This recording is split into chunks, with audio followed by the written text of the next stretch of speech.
Macam aku terpanggil aku terpanggil untuk bersuara benda tu lah. Sebab aku nak pertahankan ni, sahabat yang dah tak ada kan, dia nak jawab macam mana, dia dah tak ada kan. So kita yang ada ni kita terangkan kat fan. Jadi apa yang arwah mak buat dulu, susah senang dia kan, kenapa sekarang tiba-tiba nak tunggang lagi benda-benda ni kan.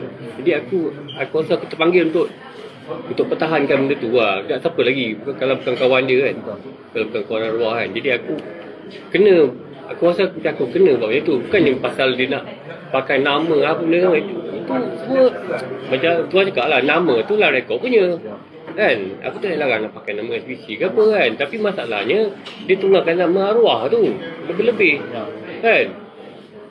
Arwah yelah, arwah tak boleh nak jawab benda tu. Arwah pun sebelum dia meninggal pun dia pun tak setuju benda tu kan.